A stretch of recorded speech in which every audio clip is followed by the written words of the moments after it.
But at the moment we're here at Pipeline for the Billabong Pipe Masters in loving memory of Andy Irons, and we're about to see two of the most exciting rookies that have joined the CT in a long, long time do battle here for a place in round 3. Connor Coffin up against Jack Freestone. Jack shoring up his spot on the championship tour with a solid run in the last couple of qualifying series events of the season. You know, you mentioned Jack Freestone, rated 29th, and he's one of the first names we're looking at today that has potential to be a double qualifier, and he needs to get at least 5th, maybe even 3rd to get into that top 22. Well, here we go. This is one of the competitors from Heat 9. This is Connor Coffin, locked in.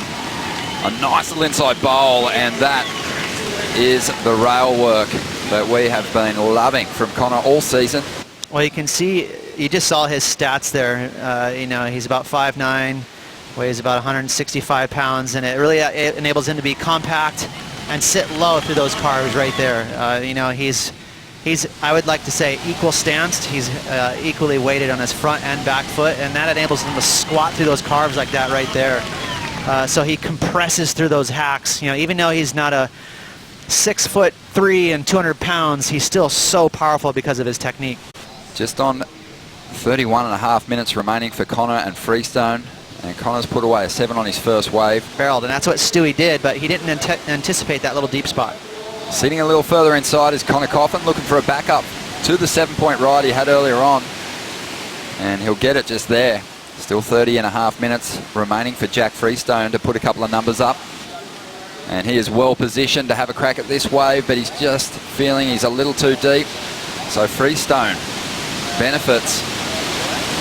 And he gets a low road exit out of this one and takes to the air, throws down a little alley-oop before kicking out right there on the inside. Something that's really comforting for Stewie Kennedy too is the fact that Kai has really no scores to keep yet. As we see Jack Freestone there tucking in. Watch this smooth little oop. Bink. Just a small one, but smoothly done. That's right. Well, during the break, Jack Freestone ended up taking a wave and broke his board, so had to reassess his quiver on the beach and get back out to the lineup in this all-rookie matchup against Connor Coffin. As far as the Rookie of the Year race is concerned, this one's an absolute shootout with Connor flying free from backdoor. Nice round arc. He'll be incomplete on the finish, but getting the vision there. They've got 15 minutes left. So let's check out Connor's wave again. Yeah, perfect little barrel right there. We saw Jack Freestone break his board on the way back out. He got to watch Connor's barrel. You got to figure the rookie year is sort of unnerving. You know, you're surfing against your heroes. Here he goes. Connor locking in, pulls in under the hood. Great positioning, and he comes flying out. Easy decision for Connor.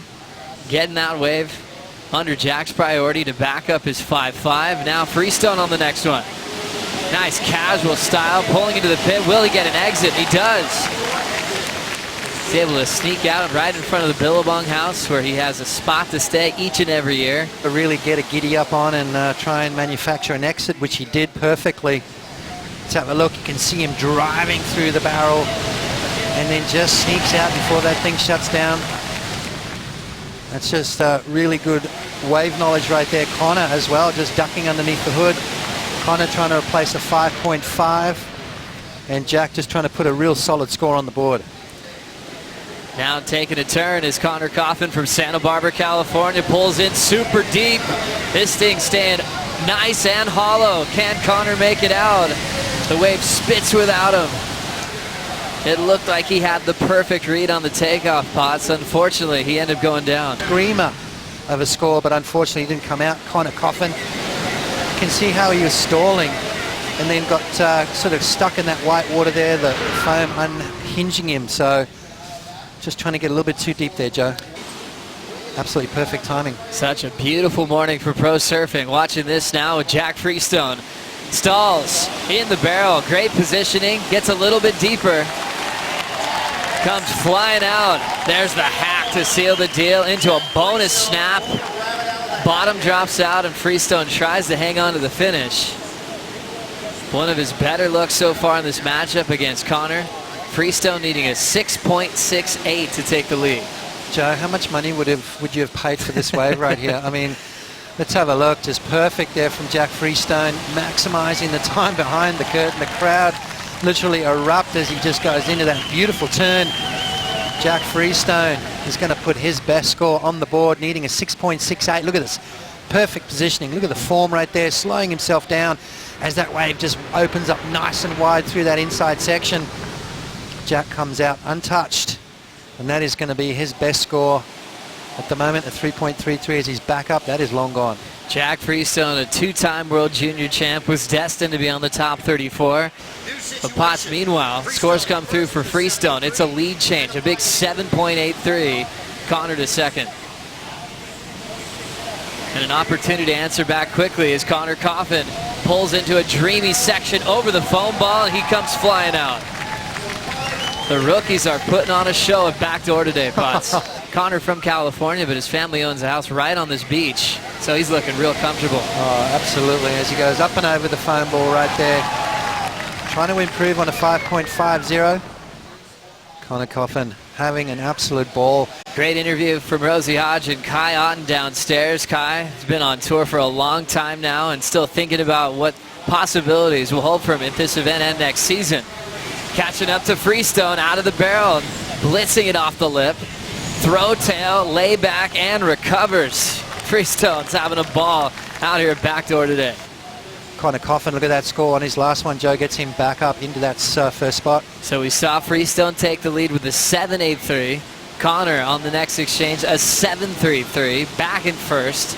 Then we just saw Freestone's last wave needing a 6.5 for yet another lead change. Find that rhythm and momentum, and that way when those good ones come, when it's your priority, you get this kind of stuff going on. Jack Freestone, nice little tube ride, and finished off with a combination of turns, throwing the tail out there, just showing that ability to regather. Takes a look back at the judges saying, what else do I have to do? It's going to be a close decision, and it's actually not enough. Freestone needed a 6.5. It's a 6.10. Connor with priorities in a really good position to close this one out. You know what? I love seeing that equal opportunity. Comes down to who's the best guy. Here we go. Well, Connor is going to use that priority quickly. This one's stretching out in front of him. He comes out with the spit. There's a huge layback tail blow to seal the deal. Connor Coffin finishing this heat with a major statement and a radical finishing move. Connor Coffin's played an unbelievable game. Let's have a look. Is this going to better a 7.0? Just driving through that section, just pristine conditions, comes out with the spit, and then look at that. That's what we've come to love from Connor Coffin. Just so powerful yet so precise to finish off that wave. But he's going to end up running out of time. Freestone safe for the tour next season. Definitely wanted to make more heats, but Connor was completely switched on, a beautiful rhythm, and maybe we can sneak that last finishing move into maybe one of the maneuvers of the season, Potts. Well, so far one of the maneuvers of the day, that's for sure.